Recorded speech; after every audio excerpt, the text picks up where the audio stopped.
Good evening, I'm Adrian Seat and this is BizWorld. Bank Negara will keep its interest rate steady this week to support a still nascent economic recovery. Reuters poll, however, said the central bank will start tightening policy next quarter to avert rising inflationary pressures.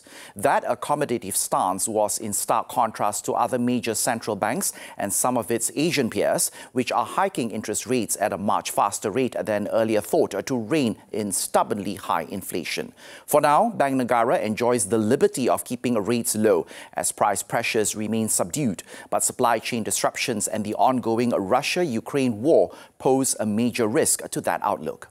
The April 28th until May 6th poll of 18 economists predicted Bank Negara to keep its overnight policy rate unchanged at 1.75%.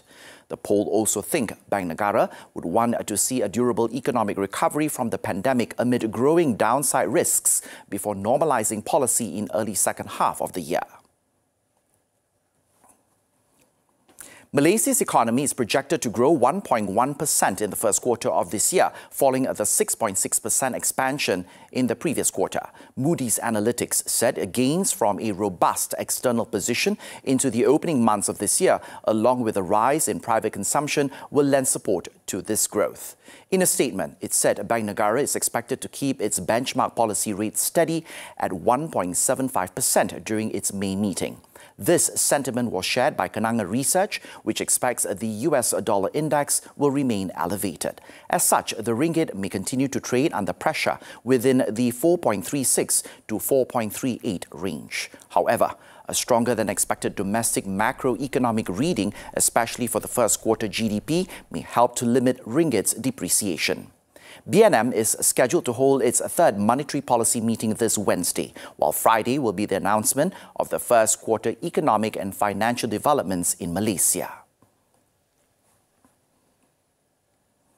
Foreign investors were net sellers with net outflows of 365 million ringgit last week after being net buyers for a fortnight.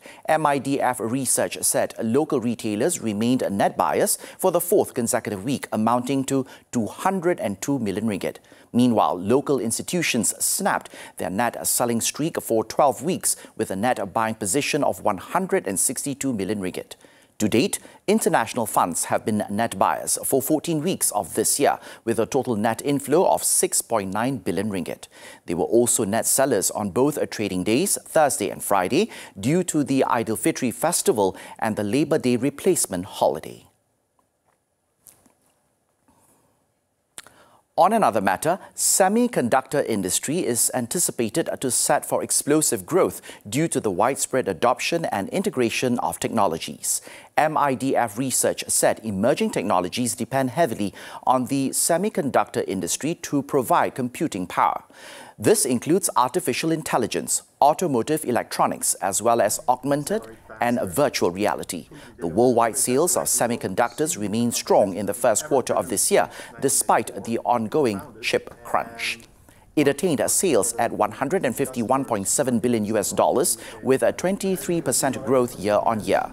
Global sales for March this year stood at $50.6 billion, and the US continued to surpass other regional markets, according a 40.1% year-on-year growth.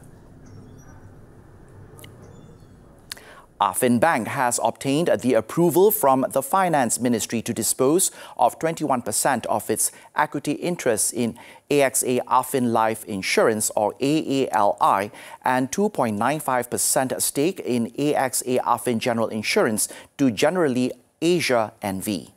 It currently owns a 51% stake in AALI and 49.95% in AAGI.